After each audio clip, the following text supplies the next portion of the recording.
You're listening to the Prosperity Report Love and Money podcast. Find out what every couple needs to become a winning team in love and money. We bring you actionable ideas from expert therapists and experienced married couples, helping you stay happily married longer. Stay tuned until the end. We'll leave you with a tip you can start using today in our 5-minute activation segment. Now here's your host, best-selling author, speaker, and psychotherapist, Kanae Corder.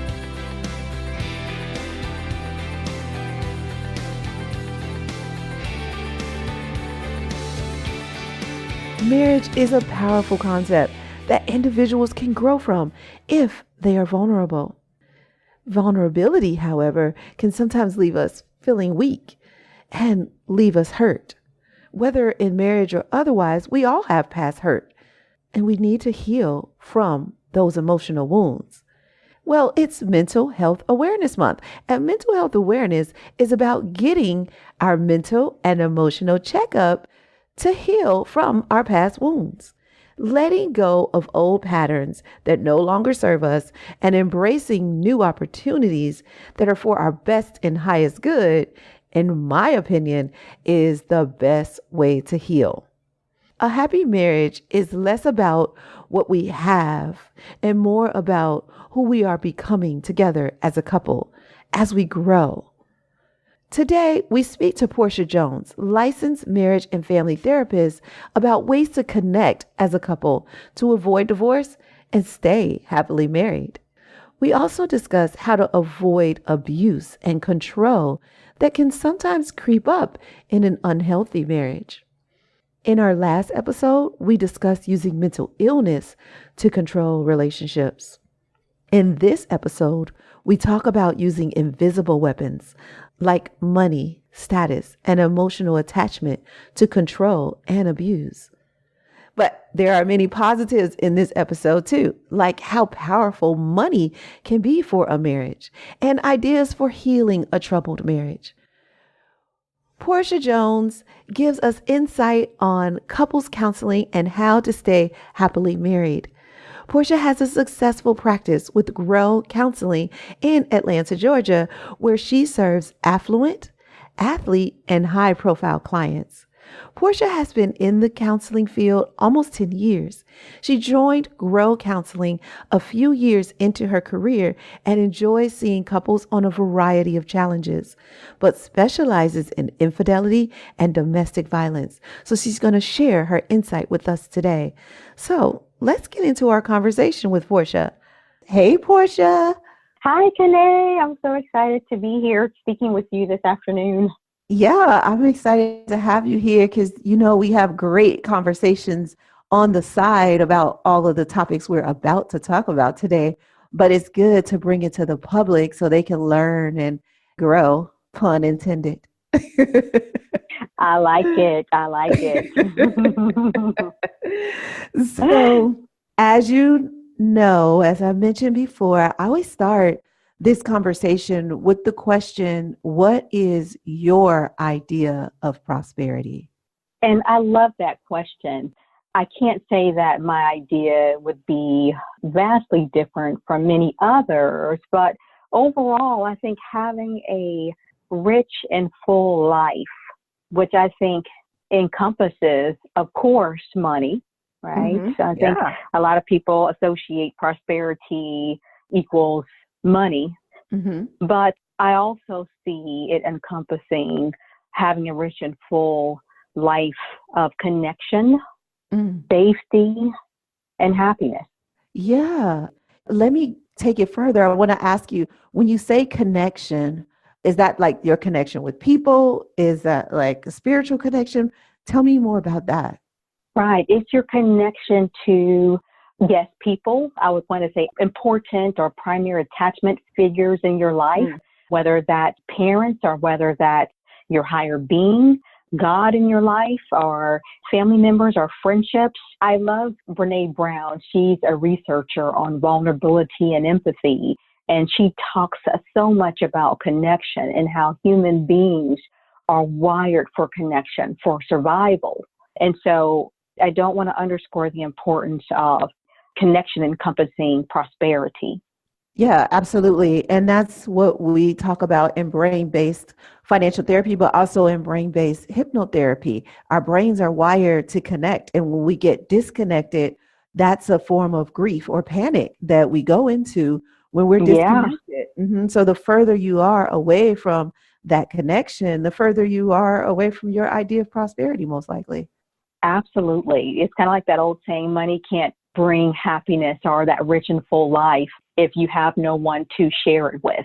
Is usually, people tend to end that sentence. And I think there's a recognition of that. I do think it encompasses something much more broader than just money, but a rich and full life. Yeah, absolutely.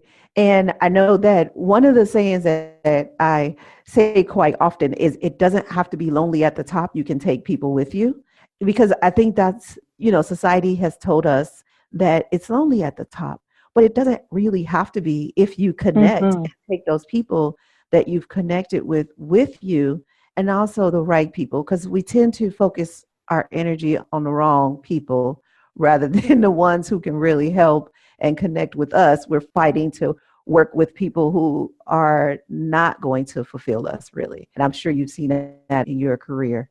Right. It's an unfortunate truth, but yeah, it happens all too often that sometimes we end up with the wrong people in the midst of our lives. Like I said, an unfortunate truth, but hurt people. In society today, it's all too common that interpersonal relationships can be really chaotic and hurtful or lonely or rejecting. And so that's why, I'm really passionate about the work that I do to help people stabilize and learn better ways of getting healthy mentally, emotionally, physically, spiritually, so they can connect better with others and make better decisions about who's earned the right to be in their space. Yeah. And especially connecting with your spouse. Like if you're in a partnership, then that is the ultimate connection. And people don't always really take advantage of how powerful and meaningful marriage can be. Would you agree? Absolutely. I think marriage, like you were saying, if you really understand that that's that an ultimate connection, and that is probably the best opportunity in life that you will have to feel the safest, to be the most vulnerable, to feel the strongest connection with. And so marriage is a powerful concept. It's a powerful thing that, individuals can really grow in. And it's a special thing. hmm And how have you seen in your work, you talked about hurt people. So how have you seen people kind of forfeit the benefits of marriage, because of their past hurt? Oh, wow. That may be an endless list. Yeah, and I don't want to sound cynical. I just felt like, oh my goodness, that was maybe a little cynical, but it's I've seen a lot, in almost my 10 years of practice, but Yeah. just when I think I've seen it all, how hurt people, hmm there's something else that I hear that is so sad and so unfortunate. But of course, we've got the biggies. We've got infidelity. That is one of my specialties that I treat couples that have suffered through infidelity. We have issues that kind of encompasses major conflict, whether it's dishonesty, whether it's hmm betrayal, Yeah, whether it financial is, infidelity falls into that. yes, you're right. I'm glad you said that. So financial infidelity absolutely falls within that as well. So whether it's triangulation and, talking about your spouse to someone else behind their back, or whether it's Or being disrespectful. yeah, and posting it on social media. I see that a lot and it's so Right. damaging. hmm So damaging. I tell so many of my couples, hey, it's one of the first things I like to talk with my couples about.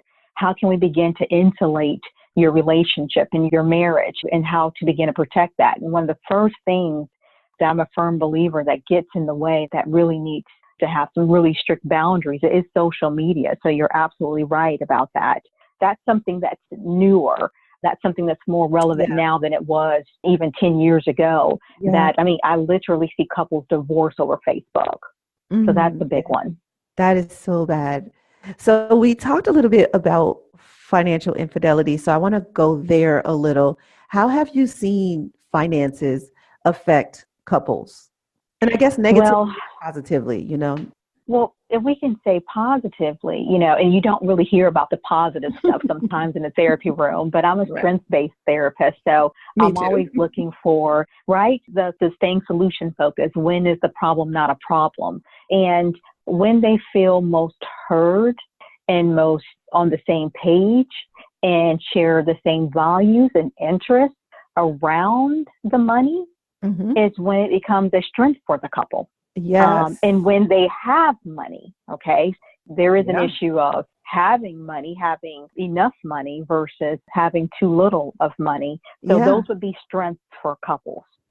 Absolutely. And we call that at Presidential Lifestyle, we call that the marriage money mission, where both of the partners have the same values, the shared values around money, the shared goals. You kind of put together a plan for why the money is there. And like you talked about earlier, the idea of prosperity, money is part of it, but it's not the only thing. So we're not going to drive ourselves into the ground because of money. We're still going to live a life of integrity, but we're going to use this money in order to do that. Absolutely. Absolutely. I really love what you do with the prosperity club that you have and the prosperity report Mm-hmm. and how you're educating couples and just as ordinary people and how to think about money differently and how to think about it interpersonally as well. Yes. Yes, absolutely. And so we talked about the positive, which I'm glad we do, because one of the main reasons why I started this podcast was to focus on what's going well in marriage. We have enough information out there on the internet, just in society, period, about what's not going well and all the statistics about what is not working. So I really want to make sure that this podcast brings a certain amount of positivity to marriage and say, you can make it, you can do it. So I'm glad we got a chance to talk about that, but I don't want to not talk about what's going wrong so that we can catch it and fix it. So talk to me a little bit about what you see go wrong in finances. And I know you don't work in finance like me, you're not a financial therapist, but every therapist is going to see some sort of financial Hmm. conflict. If it exists in the marriage, it'll show up in other ways, but it's still finances. Oh, absolutely. Absolutely. I think there's two dynamics that come to mind that are pretty common. I'll start with spending versus saving. And Hmm. so that can create a lot of conflict where the underlying values, they may have the same end goal in mind. There's a term we call equifinality. We have the same end goal in mind, but there's multiple routes to get there. And Yes. so you may be with a couple who, verbally speaking to each other and communicating, they're like, yeah, we want to save money and saving is important to us and investing is important to us. And then you get together, you get married, and you realize, wait a minute, you don't really talk specifics about, well, how do we get there? How do we get the investments? How do we get the savings accounts? And one person may have in mind, well, I only had this much in mind that I was thinking was a really good number to land and save. So we could just spend more and then you get it. The other person's like, no, Yep. no, no, I think I'm on a different page here. And Mhm. so I really like to educate that particular couple on really uncovering and examining their individual meanings of money and why it's there and why it's that way and how there is this difference here. It's not a deficiency. There's neither a right or wrong for the most part when they present differently, but how to then embrace the difference, how to negotiate the difference and balance the difference. But Mhm. one that's of more concern is power and control dynamics and how that could impact finances, could impact a marriage very Yes. negatively if there's a power and control dynamic. Absolutely. And I partner with All States Purple Purse Foundation, and that is education on financial abuse because most people just don't see that. You see a big rock on somebody's finger or some woman's finger, and you think she just needs to be happy because she has a rich man, right? But you have no idea what's going on in that home. And he may not be beating her with his hands, but there may be mental and emotional and financial abuse going on that makes her feel small but powerless. Absolutely. And that is the piece where most people make assumptions if they don't see a battered and bruised partner in the system, then it gets overlooked. Even the legal system overlooks that. It's not legal ramifications for emotional abuse and sexual abuse, even if you're married, and financial abuse. I mean, the legal system gets really gray in those areas. So there's the physical violence is what the legal system and really what society focuses on, which by right they should, because there's 1 in 3 women are victims of domestic violence. So Wow. yeah, that's a significant number. So this is an epidemic proportions, but I think what's underreported or what gets overlooked, which is even more common, is like if we focus on this financial abuse aspect. And so that is really concerning when I'm treating a couple. Yeah. And one person has control, basically. And so the other person, even if they wanted to leave, they feel like they can't. And that is what's the biggest concern, because when abuse shows up in one area, if it's financial abuse, I would probably bet that this permeates throughout the entire marriage. Yeah. And if this is an abusive marriage and this one partner wants to leave their marriage, when there's financial abuse, it makes it really hard to leave. Yeah. And so that's a difficult situation. It is. And people expect that, because a lot of times, just like what you see in physical abuse, a lot of times the abuser does a really good job of putting on that smoke and mirrors, like they're the perfect spouse, and nobody is the wiser that this is even going on. Absolutely. It's in secret. It remains in secret. The partner is silent, which furthers them away from getting help. And so, there is a domino effect of many issues that this couple will come in presenting with, many different conflicts. Yeah. So I know that this is one of your specialties, right? Couples who are experiencing abuse. Is that right? Correct. So tell me, what about physical abuse? Like, how can a couple heal from that? How can they get past this experience? Is that possible? It is possible. There's a few different, assessments that I will look through when I am more or less diagnosing the severity of the domestic violence within a couple, and if they can be treated. Dr. John Gottman, which I know that you are familiar with and a fan of, he done some research on domestic violence, and what he found something I thought was really interesting, and it's a lot of the premise of what I base my clinical decision making on in treating couples. But he found that there is 2 different types of characterological abusers, and one he calls a cobra and the other he calls a pit bull. Now, what he found is that a pit bull, when triggered or when escalating, right, that individual, their heart rate will go up. There is some physiological sign that this person is escalating, right? A cobra, there is no physical sign. The heart rate stays the same. And this person can lash out with no warning signs, no elevated heart rate. And so we don't want to treat the cobra. That particular person is going to be contraindicated for couples therapy. Now, of course, they would be always a valid candidate for individual therapy. Yeah. Yes. But if I have a cobra in my office, then that's going to contraindicate the couple's work. So the pit bull, yes, there's a variety of things that I put into place when I'm treating a couple that has presented with some domestic violence. One thing is a no violence contract. Okay. And so if you can get the couple to agree that there will be no physical violence during the course of treatment, as well as beginning to educate. It's going to definitely be a psychoeducational process first. Some couples don't know that they're being abusive. It depends on what their core belief system is and where they got that core belief system from. For instance, if a man believes that his wife should always submit sexually to him, that she doesn't have a choice as his wife. And maybe that was a belief system that was passed down through generations, whether it be through religious practices or whatnot. But if that's a belief, then that particular individual may not know that they're engaging in a form of sexual abuse with this aggression or coercion for their wife to say have sex with them. So that's an example.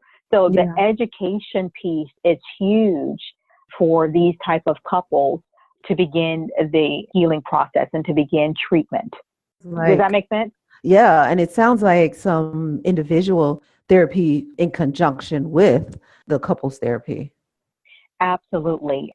Almost always when I'm working with a DV couple, then the one aggressive partner, the aggressor, is always going to be in individual therapy. It's really great for even the injured partner to be in individual therapy as well. That's the ideal, but in the real world, sometimes finances gets in the way of that and time constraints gets in the way of that. But it is mandatory that the aggressor is in some form of anger management.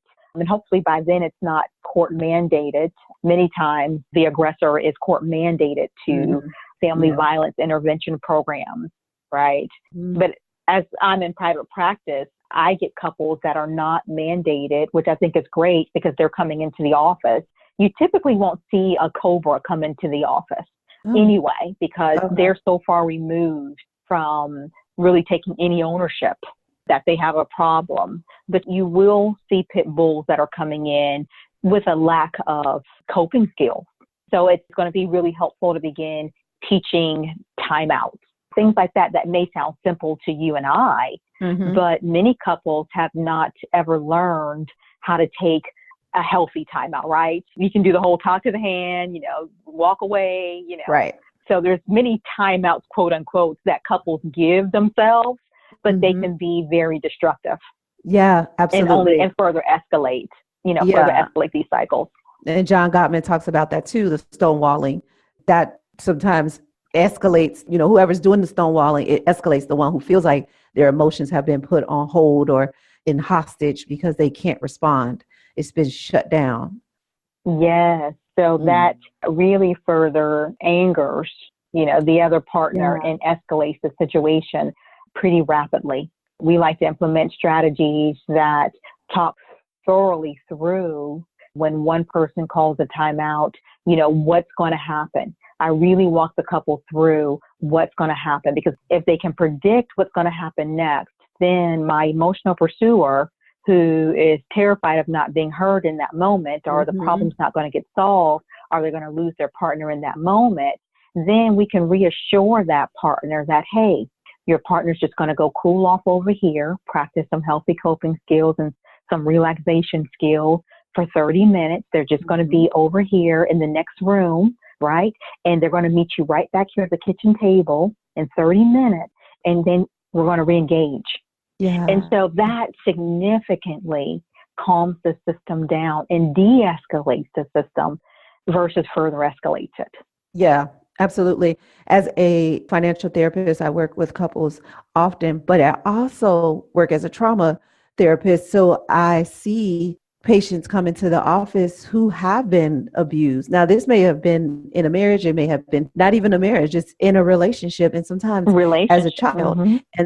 And what I often see is that they are triggered and in a way become an abuser themselves, maybe not physically, but maybe they learn to mentally or emotionally abuse somebody. That stonewalling is a version of abuse, even though people don't see it that way. But I often see it as a form of protection. They have become abusers themselves, but they do it in a different way. They're not physically abusing, they're abusing in other ways. I've even had patients abuse me. And I'm like, do you realize you're being abusive in this moment? Because I'm a very here and now therapist. Right. You're pretty brave. But yeah, I love that. That's an excellent point. So you're giving them a different response in that moment, because they're the person in their space, in their world, in their relationship, I'm sure is not responding in that way. But you're right. They're responding in their own abusive way. But for you to kind of intervene in that and kind of reflect that and say, hey, in this moment, that right there is characterized as abuse. And let's talk through that. And, you know, you can in real time, this is how it makes me feel, right? And their partners is like right there. They're like eating it up, right? They're like, wow, you know, if only I could do that and get him to hear me, you know, how devastating and painful and scary this is for me. And so I love that. Yeah. Yeah. That's so funny. That's so true. And is it similar also to addiction in the same way as if one partner is addicted to a drug, that's easy to see, right? It's easy to point out. It's very easy to judge and ridicule, but the other partner could also be an addict. Or sometimes if you see parent-child, I'm a child of an addict. My biological father was an addict. And so I know growing up, I had a certain judgment of him, right? But then as an adult, I became a workaholic. But I can also be considered sort of addicted to health. When I look at how I used to go to the gym twice a day, like in the morning, then I go to work, and then I go after work. Like that is how addicted I was to my health. And then also with work, because sometimes I would work 12 hours a day. Now, technically, I was an addict too, but I wasn't taking a drug or drinking alcohol or gambling. So it wasn't destructive. It was socially acceptable. Yeah, it was acceptable. It was socially acceptable. Yeah. Right. So there was no consequences. Yeah. In fact, I got praised for it. People, oh, you work so hard. Right. Oh, you're always in the gym, right? Oh, your body looks so good, right? I get praised for my addiction, but he got ridiculed, including by me, because I was so upset with my biological father and even embarrassed by, you know, his addiction. But then as an adult, you know, and doing my work, because becoming a therapist, it was so important for me to do my own work. And in doing my own work, I realized, oh, wait, I might actually be an addict myself. I just happen to just be addicted to things that are not going to kill me, you know? Right. I think we're all addicted to something because life is hard. Let's face it. And who wouldn't want to make themselves feel good or feel better when they're in pain? Are they trying to fill a void? See, I'm a realist, right? I'm just like, let me think this thing through. You know, why are so many people an addict? Because wait a minute, because who doesn't want to feel better? And if they could feel better quickly as possible, who really wouldn't want to do that? Exactly. But of course, it's unfortunate that there are some addictions that are much more destructive, socially stigmatizing and lethal than others. But you're right. You know, there's so many addictions. And even with the infidelity, the financial infidelity piece, and I always say there's always more than one affair, right? And it may be that wife is having an affair, but I bet husband's having an affair with his job. Yeah. You see, there's always more than one affair looking systemically through it all, whether it's with addictions or whether it's abuse. If abuse shows up in this one area, trust me, it's permeating throughout. Yeah. You know? Exactly. And I'd want to go back to infidelity because I talk about it I do a course called The Marriage Mindset. And in The Marriage Mindset, I talk about how financial infidelity sometimes comes from a partner stonewalling another partner. Or that control, like they need to have control. So the other partner sneaks and does stuff with the money, right? They have new shoes in their trunk. They have new golf clubs in their trunk because they don't want to share that information or feel like they can't share that information with their spouse.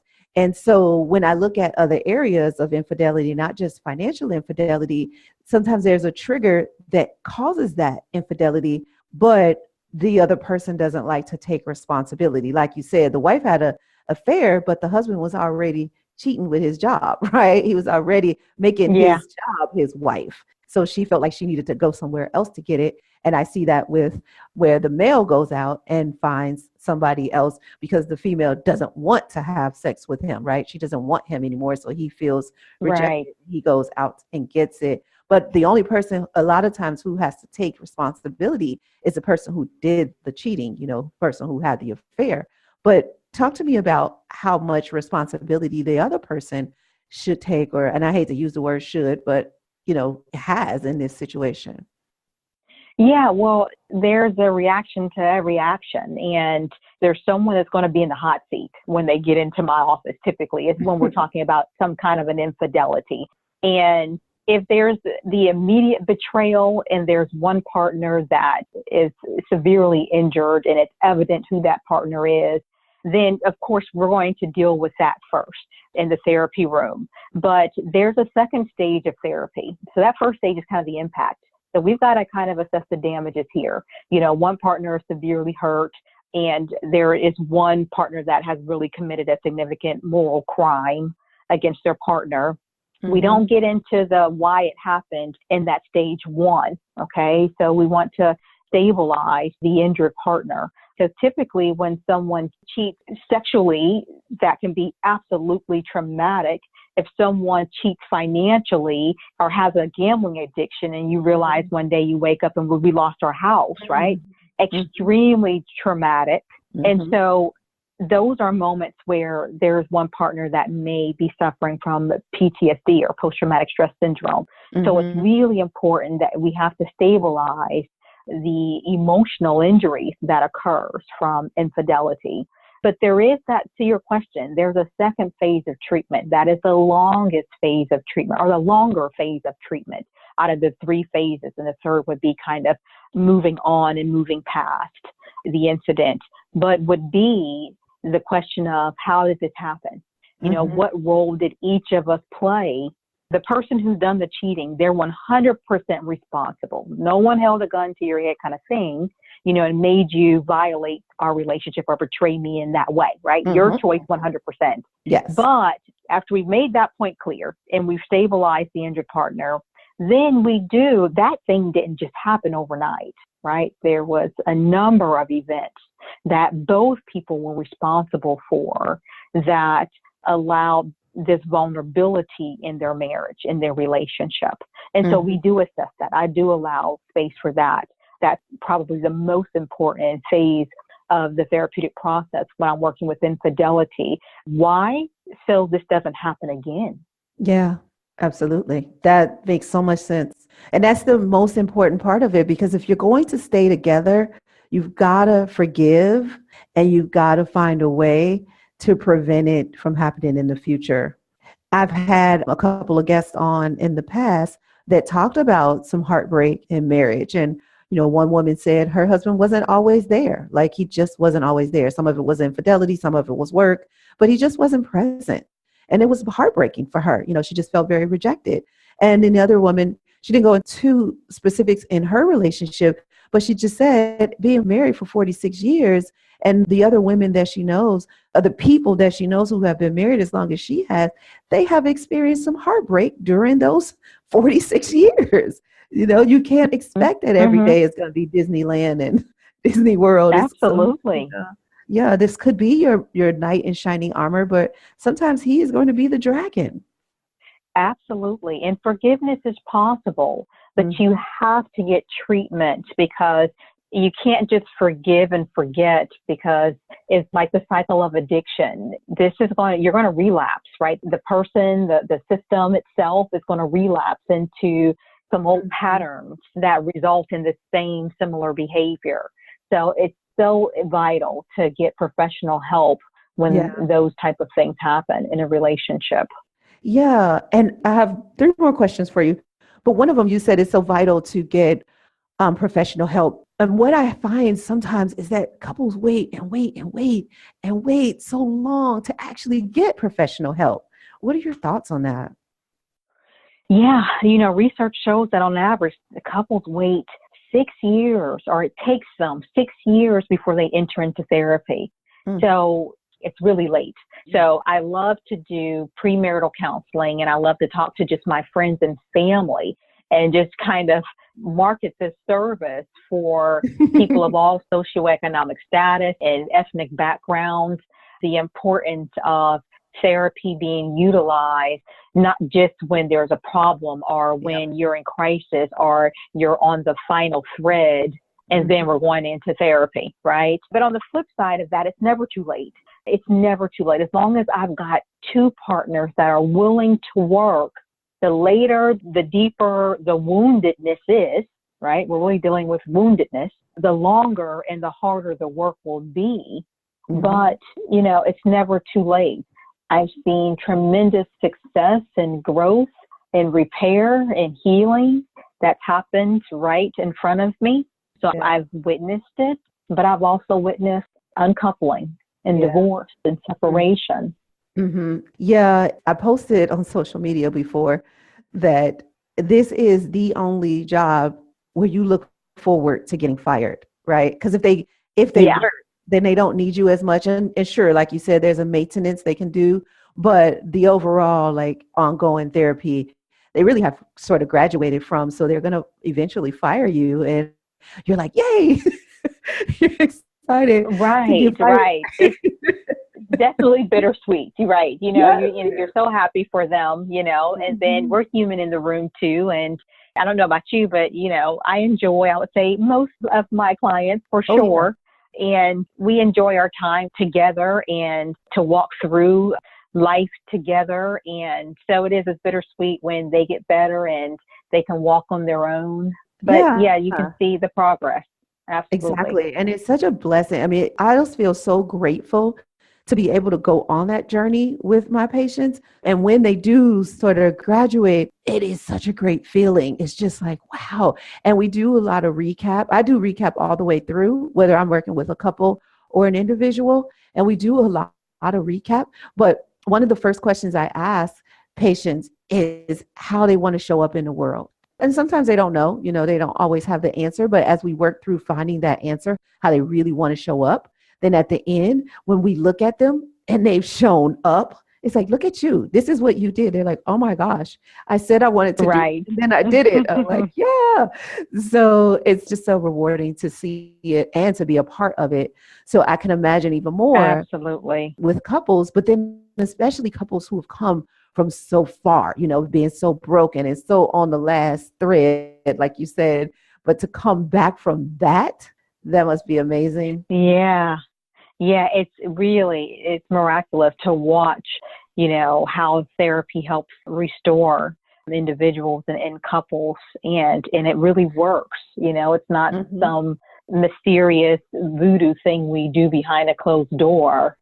We're well trained, and I think many people that are in the field, we want to be here. We just didn't land here, right? You really had to have a passion to want to help people heal. And a lot of us have done our own healing, have gone through it Absolutely. ourselves. So we know what it's like to be on the patient side. And we're like, oh, trust me, you want to go through this pain because it's not easy to do the work. The work is difficult. It's painful, but it's kind of like working out, But the growing pains, they go away. And then the reward is for the rest of your life. If you just, for this short time, endure just a little bit of discomfort, you could get to the other side and be so much more powerful. Yes, I second that. I do. I do. So I have a saying, there's power in your pain. I tell that to my patients all the time. There's power in your pain. And I bet you if you just crack open that pain, as hard as it may sound, you will see this powerful being, come forth. And when you look in the mirror, you're going to remember what that painful shell used to look like. And now with this powerful being that you've become is like, wow. And they don't believe me, of course. Yeah. But they'll say at the end, you said it. You said I would. Right. And to be honest, you don't know what they're thinking and what they believe, because I know you're fairly new in the field, but you may have experienced this already where a client will come back and you will have celebrated all these milestones and they're now showing up in the world and their best self, and you walk through some of the darkest times in their life with them, and they'll come back and they'll say, I remember the day when you told me this. And you're like, whoa, you may not even recall saying that. It's something really small that they held on to. And you're thinking, that wasn't even my best moment. I told you're thinking, right? You're thinking, I remember I said some other stuff that was just really, really good, really profound. And they'll come in and they'll point out something. So you never really know. That's true. Everything matters. Everything matters. You never know how it weighs for the client. Yeah, absolutely. That is so true. And it is funny to hear But what it also kind of cool to hear, I'm sure you experience this with couples too, where you hear a couple quoting like, we said blah, blah, blah, blah. They kind of like tell each other, well, you said blah, blah, blah, blah, blah. So we need to do that. Right. Like, that was a good idea, like, so it's kind of Yeah. awesome to see that too. I know, and you have to giggle every now and then to yourself, like they really are listening and Yeah, they really right. are getting it, Exactly. So I'm not just in here talking to myself for 50 minutes, Exactly. So I want to switch gears just a little bit because you and I both, you talked a bit about therapy being, sometimes finances get in the way of people coming to counseling or coming to therapy. And you and I don't necessarily run into that as much because of our population. My office is in an area that's affluent, and many of my patients respect counseling. Like, it's just part of their lifestyle. And when they need it, they get it. And so money does not usually, they'll sacrifice in other areas to pay me. And so I know you work with the affluent, sometimes celebrities. So what I'm switching because I want to hear if there is a difference, or what do you see as the difference between counseling a celebrity, especially when one of the partners is a celebrity and the other one isn't? What are some of the dynamics there? Well, as far as one partner being a celebrity or not, just in general, it's a celebrity couple, yes. So someone is a celebrity in the partnership. Confidentiality, what can I say? I mean, even though they're a celebrity, they're a human being that has the same right to someone who would not be. So in that therapeutic clinical regard, confidentiality is utmost maintained for the client. Now, anonymity may be a little bit different, just kind of thinking through that clinical aspect and treating celebrities from a celebrity standpoint as they're thinking through entering therapy, because then we can protect the confidentiality. We're mandated by law to do that, but the anonymity, if you're a well-known figure in the community, and my office is in Buckhead, and you're sitting in the waiting room in a Buckhead location, right? Then there is anonymity that can't be protected. And so, that's something that maybe celebrities may also want to think through. Or I provide a very boutique style service for the population that I see. And if a celebrity client did want to protect their anonymity because they were a celebrity client, then I would work with that client to even help them maintain their anonymity in seeking counseling. So those are the things that private practice, boutique style services allot celebrities, if you will. Yeah, because can you imagine you coming to get therapy and somebody wants to take a selfie with you? You're like, yeah. Are they asking for your autograph? Right. Absolutely. Absolutely. Yeah. So, and it can happen. It can be somewhat, awkward for the celebrity client, but, they're people too, and they have a lot of the same problems that ordinary people have. Some other aspects are maybe more unique lifestyle dynamics they may encounter would be pressure to perform, right? So performance pressure, and how that impacts their ability to then discharge stress and anger and anxiety in their relationship onto their partner, and how to switch off from being on the field or on the court, and all the aggression that you need in that place, in that space, and how to then turn that off and show up in a softer way to your partner. Yeah. Right. So there's that challenge there for the celebrity clients, specifically athletes that I see. That's a common dynamic. Sometimes even, grief and loss on the partner that has to, revolve their life around the celebrity partner. And there's a lot of loss of their dreams, a lot of sacrifice of their dreams.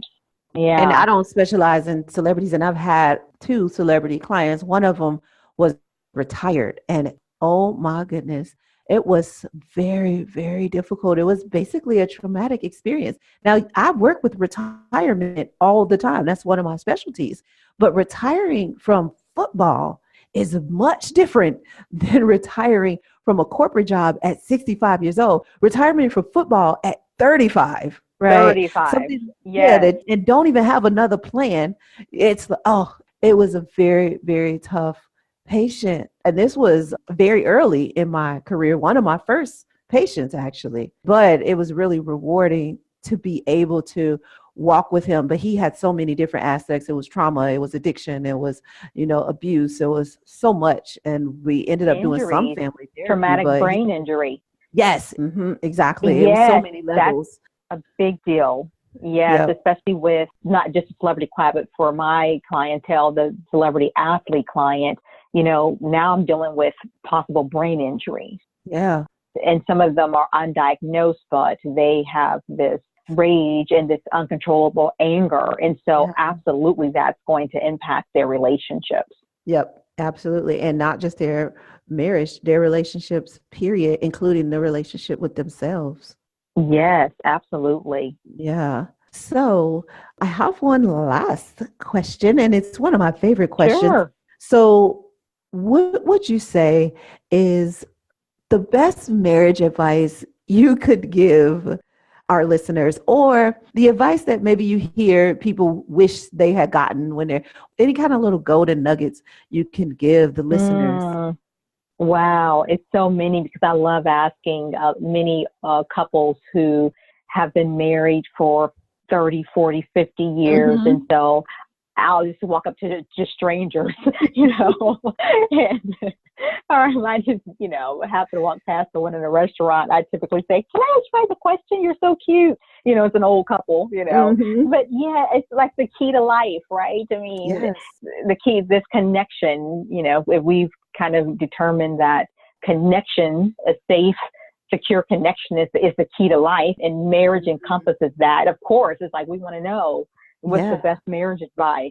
So some of the ones that you can hear often, but I don't want to underscore them, is for me, having a strong spiritual foundation together, I think it really should be central. And I didn't say religious, but something that you value from a spiritual perspective, that you have a foundation together in that. And something I think a little bit that comes from my own advice, just based on my experience, is really having empathy and compassion for your partner's flaws and mistakes. Oh my God. I think that's one I can sum up that has come up over and over again, that I help couples slow down these cycles and really learn how to do that. And I've seen just a tremendous healing when couples are able to have empathy and compassion for their partner's flaws and mistakes. Yeah, that is such a great one, because no matter what happens, if they do, let's just say what the worst thing, right? But that's just part of who they are. It wasn't personal. It's just who they are. You're like, oh, that's my husband. Yeah. Right. That's what right. And it's simple as that. Oh, yeah, that's my husband, and even laughter, laugh it off, sometimes. You don't always have to get irritated and angry about something that your partner does that you just don't quite like, and so, finding new ways to accept that. Right. You have your own. We all do. So you're going to hope that they accept you for yours. Although, not everybody sees theirs, but if you can see your own flaws and like me, my partner has some flaws. So you'll hear in this podcast often me refer to that term. I tell my couples to start the sentence like me. So when you're about to tell me something that your partner does, I want you to start the sentence with like me. And so when they do that, then they have to take that ownership that they are just as flawed as their partner is. Yes, that's great. That's great. So awesome. I'm so glad we got a chance to get together. It's always a pleasure when we do, and always great conversation. It is. Yes. I'm so glad I had an opportunity to chat with you. Yeah. And I know that people are going to benefit greatly from the information that you have given. So I'm wondering if anybody just wants to look you up and kind of, look into what you're doing. Do you have website or social media that you like to send people to? Where should people look for you? Well, I practice at Grow Counseling here in Atlanta in the Buckhead area. And I would love to send people directly to my website, and they can kind of have a pre-introductory to myself by reading my bio there. And all of my contact information is there as well. And that website address is www.growcounseling.com. Awesome. Well, thank you so much. And I know you probably had to get back to patients and clients and doing your superpower over there in Buckhead. So I will let you get back to it. But I thank you for spending your time with me today. You're welcome. I so enjoyed it in any time. It's time for 5-minute activation, a quick financial therapy session to get you activated and on your way to increasing the love and money in your marriage. So can I get 5 minutes of your time? Just 5 minutes for a financial therapy activation. Today, we're going to talk about the money cycle. And I define the money cycle as earn, grow, protect, gift, and enjoy your money. How you navigate the money cycle is going to determine your lifestyle. Let's start with the first one, earn. Have you been going from earning to enjoying your money and forgetting to grow it, protect it, or gift it? Because this is all of these are very important rules in the money cycle. And if you go from earn to joy, then you don't grow it, protect it, or gift it, and the money cycle is stunted or stopped and your money doesn't flow. So this is how the money should flow. You earn it first, and you've got to know your number, not anybody else's number, your number. So focus on what is the right amount of money for you to earn for your lifestyle. And you do that using multiple streams of income. One income is not necessarily enough when it comes to wealth. Any wealthy person you meet will tell you they have multiple streams of income. 2, you've got to grow it, because it's not what you make, it's what you keep. You've got future goals that have to be funded. And so growing your money is the way to fund those future goals. It's about saving and investing, saving for short term and investing for long term. And that should be part of your prosperity plan, because one day you're going to want to stop working, or you would at least want to have the choice, and you want to be able to cultivate your money for future goals. Next is protect. Protect is putting things in place for those unforeseen events. So some of that will be saving, some of that will be insurance, risk management. Some of that is diversification, because growing your money is important, but you don't want to take on more risks than you have to. Tax planning is part of protection, identity theft protection, and credit monitoring. All of these are things that you put in place to make sure that your wealth sticks. Because once you get it, you don't want it to just go away. There's so much volatility in the world, whether it's just life itself or the markets, and you can't really plan for all of it. And the way that you do that is just to protect yourself with risk management or monitoring.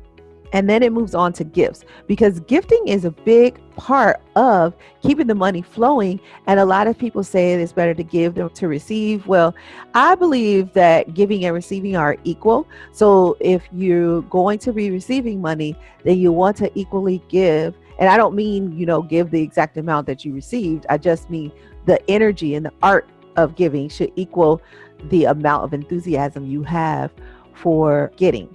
And keeping also in mind that gifting includes whatever you want it to include. So that's charities, churches, family and friends, whatever you want it to include. You decide what gifting means, and you decide how much. That could be a percentage, that could be an exact dollar amount, whatever it is. But also keep in mind too that time and energy and expertise, sometimes just listening and being with people is a gift. And so think about that as well. Now, no charity or church can run without money, so you'll have to add some dollars in there. And so know your numbers around the gifting too, because in order to protect your wealth, you've got to keep it. So you can't give more than your fair share, because you also have to fund your future goals and pay your bills. So keep that in mind when you create your prosperity plan. And along with that prosperity plan is enjoying. You've got to enjoy your money, because If you make it and you don't enjoy it, then you're not going to be happy. And I say that money can buy happiness. Well, part of the way that money buys happiness is that life satisfaction from doing the things that make you happy, like going on trips, like buying a new dress or a new set of golf clubs, whatever that might be for you. So find harmony between these areas: earn, grow, protect, gift, and enjoying your money, and you will navigate the money cycle to reach your heart's desire. So that is our 5-minute activation for today. So glad you joined us. Go out there and navigate the money cycle and reach your heart's desire. This episode is sponsored by the Prosperity Club.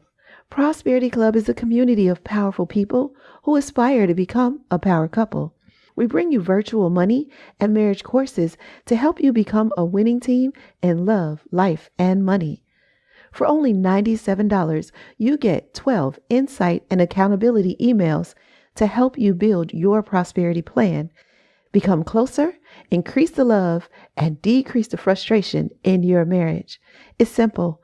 Go to KeneKorder.com/prosperity-club to join. And a portion of every Prosperity Club membership goes to Allstate Foundation Purple Purse to help end financial abuse associated with domestic violence. Did you know that 99% of all domestic violence cases include financial abuse? It's a silent weapon used by abusers to keep their victims trapped. Help me help domestic violence survivors by getting your Prosperity Club membership today at KeneKorder.com/prosperity-club. I'll see you inside the club. Hey guys, thanks for listening. If you want more love and money conversations, subscribe to this podcast. Also, tell your friends about us. I'll see you next episode. But in the meantime, head on over to presidentiallifestyle.com for more tips, tools, and resources. And go ahead and leave us a comment if you like. We'd love to hear from you. This show is not to replace professional counsel. The best advice comes from a professional you know. The topics discussed in this podcast are general in nature and are for entertainment and informational purposes only. We encourage you to meet with a professional to discuss your specific situation, whether financial or therapeutic. That's all for now. I'll see you sooner. Remember, no matter what anybody ever tells you, you can have wealth in all of its forms. Believe it, and you will soon see it.